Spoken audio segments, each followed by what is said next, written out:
Hi guys! Welcome back to my channel. Sa mga hindi pa nakaka-subscribe, please subscribe. Sam Walastik. Dapat certified Walastik ka. Katulad nung nasa ibabaw. Yun o. Di ba guys? Nag-vlog tayo ngayon. Dahil yung pinapangarap natin na pagkikita, Mr. Beast and Kingzilla. Di ba? Yun yung pinaka-iintay natin.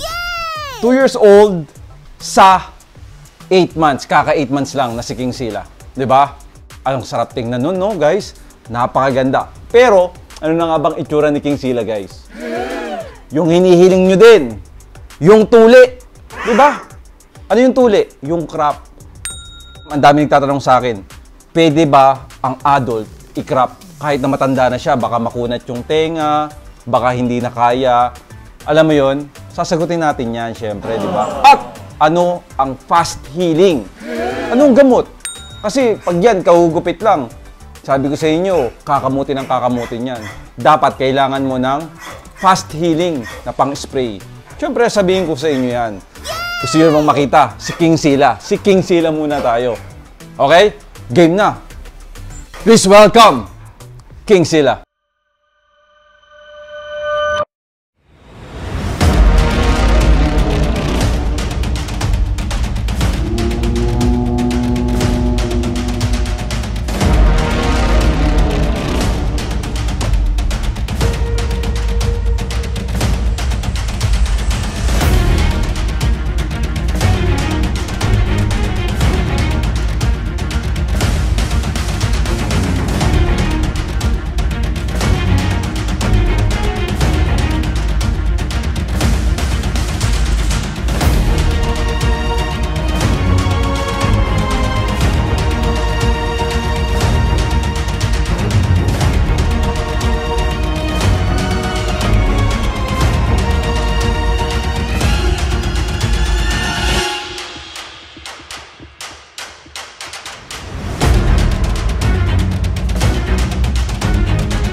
Spoiled na si Kingzilla. Tutok mo naman kay Kingzilla. Poging-pogi eh. Ano na nangyari? Nakita nyo guys, hindi pa totally healed. Di ba? Pero alam nyo ba, na ika 5 days pa lang niya. Ganong katindi. Speaking, tutok mo, Wound Buster guys. Ito ang bibili nyo sa Shopee. Search nyo lang, Wound Buster. Ito na itsura, nakikita nyo na guys, sa Shopee. Or Lazada, baka meron, di ba? Matagal ko na itong ginagamit. Lalo na sa mga sugat, hindi lang sa crop, hindi lang sa tuli, hindi lang sa tenga. Pag nagkasugat, kasi nga, ang bully natin ay madaling, alam mo naman, malapitin ng mange, malapitin ng galis, di ba? Nagkakasugat agad kasi nga, maninipis yung coat nila. Kaya dapat talaga, aalagaan mo sila. Pag medyo may sugat na ganyan, ini-sprayan ko na agad ng Wound Buster. Kaya, bilib na bilib ako sa Wound Buster, ito yung malapit nang matuyo. Ilang days pa lang. Napakagaling talaga ng Wound Buster na to eh. Sobrang tagal. Pag nakikita nyo at napapanood nyo sa vlog ko, ang tagal ko nang ginagamit to. Hindi lang sa pinopromote ko to, pero talagang effective to. Matagal ko na talagang ginagamit. Diba? Wound Buster. Lagi ko sinasabi, itry mo para malaman mo. Diba? Paano mo malalaman kung hindi mo susubukan? Diba? Ayan o. Grabe, gulat na gulat ako andali lang nito, instruction, umaga-gabi, inaano ko siya, ini-sprayan ko siya sa tenga. Huy! Kingzilla, papogi ka naman! Diba? Kaya matagal ko siyang hindi ipinakita. Tingnan mo naman, ang katindihan ng tenga niya, maigi na. Poging-pogi na, mga kawalastik, tutok mo! Yan ang itsura ng 8 months. Okay? Ngayon, ipagsasamahin na natin sila ni Beast. Diba? Pero, ano kayang gagawin nito? Parehas lalaki to eh. Tapos, dalawang XL natin na female hit. Naku po. Kung sa labas muna kaya natin to papuntahin bago natin palaruin dito sa loob. No? Kasi talagang first time nito guys na magsasama. Pero alam mo naman, train naman si Beast. Napakabait ni Beast pagdating sa mga taong nagpapapicture o saan man. Kumbaga talagang behave lang siya. Napakabait ng XL American Bully. Guys, kaya tingnan natin. Eto naman, kung aanuhin mo yung kanyang attitude, yung kanyang temperament, ay talagang maganda. Sobrang bait nito, kaya tingnan natin. Ilabas natin ang dalawa, ang pagkikita ni Mr. Beast at King Sila.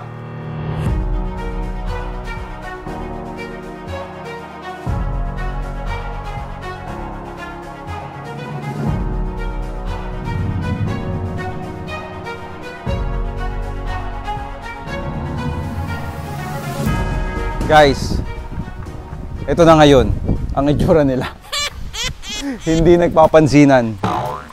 Alam mo, pakiwari ko, dahil sa heat na aso. Kasi paglabas ko kay Beast hindi siya excited kay King Sila. Excited siya dun sa mga heat na aso. Pero inaamoy-amoy naman niya, lapit ka, tingnan mo sila. Tingnan mo sila. Oh. Ano, Beast? Uy, Beast! Ano? Ayun si King Sila, oh. Oh. Lapit mo dito, Lucille. Oh, atras ka. Atras ka para makita kaming dalawa. Ganto ka sa akin. Yan. Oh, guys, oh, pansinin nyo. Yung ulo ni Beast, tingnan mo. Halos kasing laki na ng ulo ni King Sila. Samantalang si Beast ay 2 years old at si King Sila ay 8 months. Nakita nyo naman yung pagkakaiba. At tingnan nyo, si Beast ay higher kay King Sila. Ayun, no? Pero hindi pa natin masabi kasi si King Sila ay 8 months pa nga. 'Di ba? Kaya malamang tatangkad pa 'yan. Pero ang kagandahan sa pagiging XL nila, hindi sila tinawag na XL dahil sobrang laki nila sa lahat ng aso, hindi. XL American Bully sila kasi sila ang pinakamatangkad sa category ng American Bully. Hindi ibig sabihin na XL is XL. Tsaka ang tanong, ang XL ba ay patangkaran? Hindi. Basta pasok ang male sa 21 to 23, XL yan. Matatalo ba pag 21?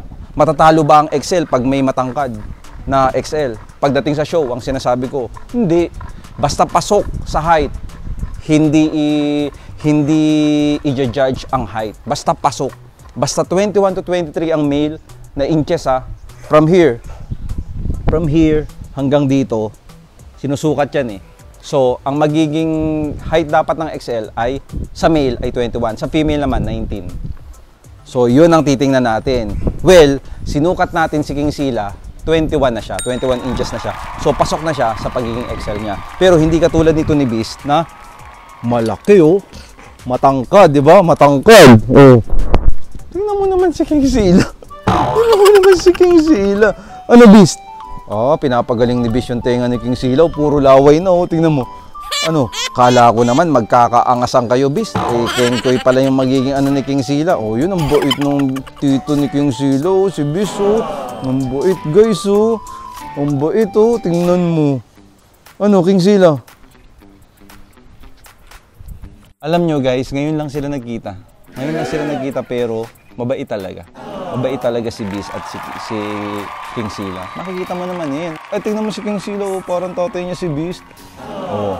Ayan guys, tingnan nyo na ang ulo ni King Sila, putol na yung tenga. Ayan ang pinakaantay nyo, mas maangas. Ayan.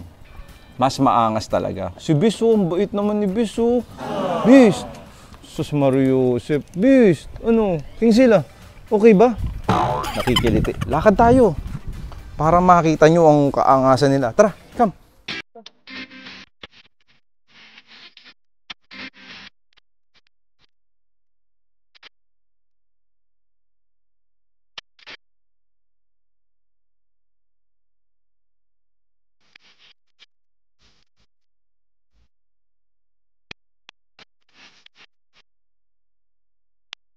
Parang happy si Beast, naglakad si Beast, Si King Sila, sanay na sanay maglakad, guys, tinan mo.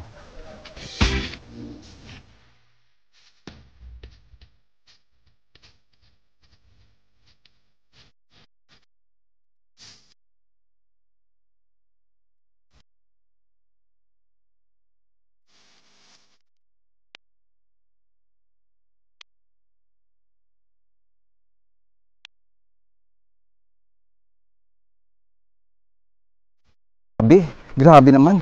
Tingnan mo.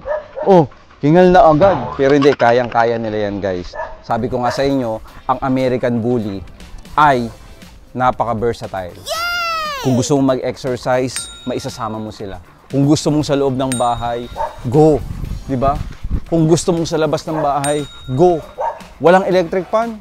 No problem. Kayang-kaya nila. Ganon sila katindi.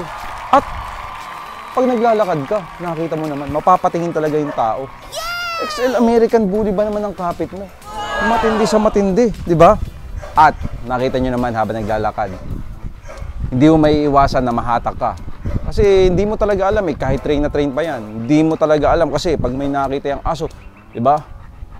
Maghahatak agad yan. Pag medyo malakas ang drive niya sa ganito, mahatakin ka niyan. Kaya, kailangan mo ng gantong leash. Ang collar choker leash natin kailangan mo kasi napakakapal nito. Lapit ka. Gusto ko kasing malaman nyo na kailangan nyo na talaga to, lalo na sa mga big dogs. Hindi lang sa American Bully, sa Great Dane, sa German Shepherd, sa Malinois, sa Rottweiler, yung mga big dogs, working dogs. Ito talaga, tingnan mo. Diba? Ang kapal niyan. Sobrang kapal niyan. Kahit anong hatak nila. Kahit anong hatak niya mga yan, balayan. Kayang-kaya yan ng ating collar choker leash. O sa mga ka-order nito, baka maghanap kayo. Mga ka-order sa Shopee, Lazada, and TikTok. Search nyo lang, ha? Ang Wallace Stick Pets. Diba? O, ano na ngayon ang gagawin natin? Akala ko naman magkakaangasan. Yan na. O, kino-comfort na ni Busy King Sila, oh. O, diba guys? Ayun, kino-comfort ni Busy King Sila, oh. Hindi sila nag-away. Yun ang kagandahan nito, guys. Kasi, kahit na sabihin mong dalawa sila na hawak ko, siguradong hindi sila mag-aaway. Diba? Oh, halika na. Oh, let's go na. Oh, sige nga, try ko nga maglakad tayo. Come. Let's go na. Come. Come. Come. Come.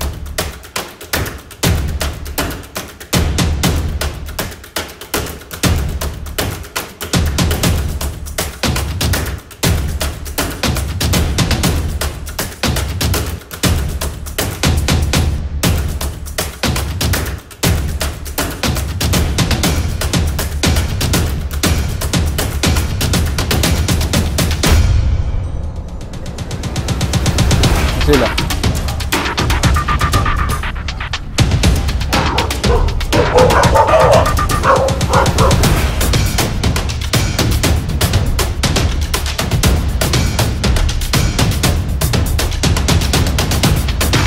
Grabe guys. Napakasarap palang dalhin ito yun. Dalawang malaki nating aso magkasama, oh. Diba? Friends sila guys. Ang susunod na gagawin natin, paglalaruin natin sila sa loob. Silang dalawa. Kasi hindi naman sila nag-aaway eh. Knocking sila. Guys, pagkatapos nating iikot ang ating mga malalaking aso, hingal na hingal, oh. Ilang ikot lang naman ang ginawa. Paglaruin natin sila, wala namang leash. Paglaruin natin sila para maalaman natin. Oh, yan na, nagli-lips to lips na. Paglaruin naman natin dito sa loob para naman happy silang dalawa. Hindi naka-leash, di ba? Ano, okay na kayo? Kala ko naman may maganda kayong gagawin na maangas eh. Wala naman pala. Ano? Okay na, Beast. Ay, gusto nang umuwi, oh. Oh, halika na. Oh, sige, go na tayo doon. Go inside na. Oh, halika na. At least, di ba, guys, pag nilakad natin sila, alam natin na hindi sila mga away, mabait sila. Di ba? Ay, hindi man lang sila nag-away. Come, let's go na. Let's go inside na. Oh, go. Okay, dito na tayo sa loob. Pero talagang ang bait nila, guys. Ang bait ni Beast tsaka ni King Sila. Hindi talaga sila nag-aaway. Which is okay na okay. Maganda yung temperament nito. Kaya maganda rin na sinasama yung temperament sa breeding mo. Kung paano, di ba? O yan lang ang gagawin nila. O, tingnan mo. Oh. Grabe, kala mo naman, ang layo ng nilakad. Isang ikot lang naman. O, ano kayang gagawin ni King Sila? O, ay, nako, maglalandian na sila, guys. Sus Mariosep, maglalandian na. Ayan na. O, naglalablab na sila. O. Ay, sus, ayan na. Sus, yan ang gusto kong ginagawa nyo kanina eh. Ay, baka masira yung screen, ha? Yan ang gusto ko eh. Sus Mariosep. Yan. Yan ang gusto ko. Oh. Oh. Oh. Yan ang gusto ko. Oh. Oh. Ano? Yan. Obo. Matindi si Bis, oh. Matindi si Bis, oh.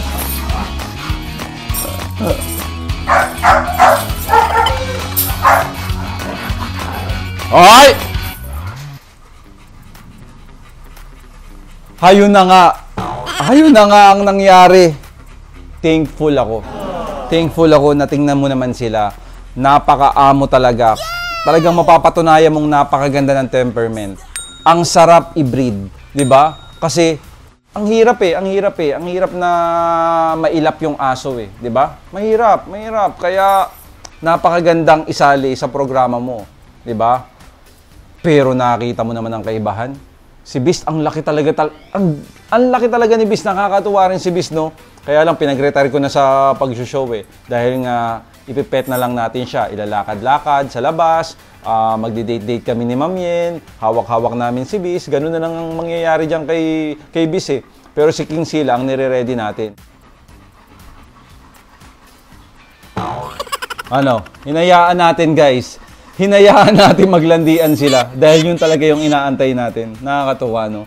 Nakakatuwa na kahit ganun yung pinakalandian nila, talagang hindi nag-aaway. Nakakatakot kasi guys, pag may hit na aso, maglalapit yung dalawang lalaki, mag-aaway talaga. Mag-aaway talaga. Pero buti na lang talagang napakaganda din nung breeder na nakuha ko kay King Sila. Pero si Bis kasi train talaga sa akin eh, na mabait siya. Talaga namang, kaya maganda, puppy pa lang eh, nakuha mo na eh, di ba? Pero thankful ako na si King Sila, kahit na 7 months dumating sa atin, ay mabait talaga. Di ba? Napakabait talaga ng batang yan. Tsaka napaka-pogi nung nakrap, di ba? Grabe. Grabe ang kapugian. Grabe ang kapugian ng asong yan, oh guys, oh. Tingnan mo naman. Di ba? Pag meron ka niyan, sus Mariosep, kahit gaano karami problema mo pag uwi mo, susway-sway yung tail niyan, nakangiti sa'yo. Sarap sa pakiramdam, di ba?